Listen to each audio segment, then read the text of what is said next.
बहु किंबदंतीर मुकसाक्षी होउछि भद्रक जिलार तिहिडी ब्लॉक पालियाठारे थिबा बिरंची नारायण मंदिर। सूर्य उपासनार अन्यतम प्रमुख क्षेत्र एही मंदिर परिसर रे प्रतिवर्ष अघिरा पूर्णिमा परठार आयोजित होउछि गुंडुणी मेला। भक्तंग भिड़ सांगकु किणा बिकारे मुखरित होइथाय समग्र परिवेश।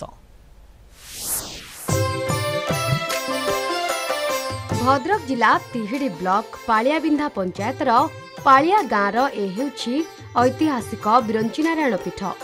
जुग जुग धरी एठारे सूर्य पूजा पाई आसुछन्ते।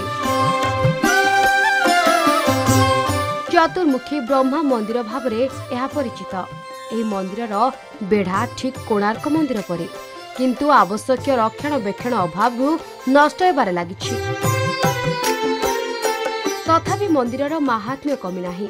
एठारे प्रतिवर्ष अघिरा पूर्णमी परठारु गुंडणी मेला आयोजित होई आसुछि। चर्म रोगरे आक्रांत श्रद्धालु माने फूल छता चढ़ाइले उपशम मिलता है बोली विश्वास रही। मानसिक गोटे लोकंकर धारण विश्वास होची एवं माने फल मध्य माने होची जे मानसिक जो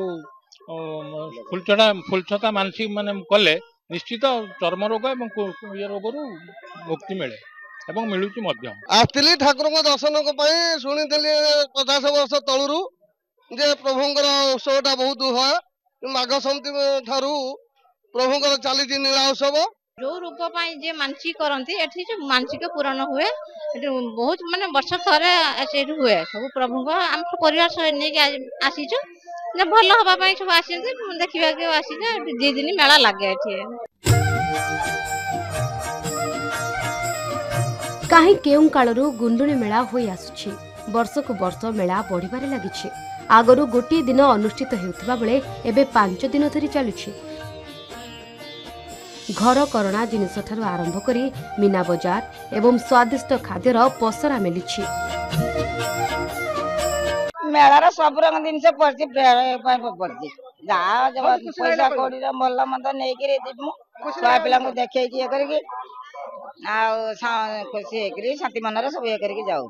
ये मेला ये प्रायोजित मेला नुहे, एटा पारंपरिक मेला। ये अतीतर कुंडी नदी एवं सागर तार संगम स्थल रे एठी गोटे विभवशाली सहर गढ़ी उठिला।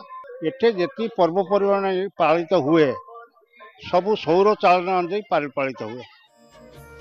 भद्रकरू वीडियोग्राफर जयंत बारिक सहित नरेंद्र कुमार सामल रिपोर्ट कलिंग टीवी।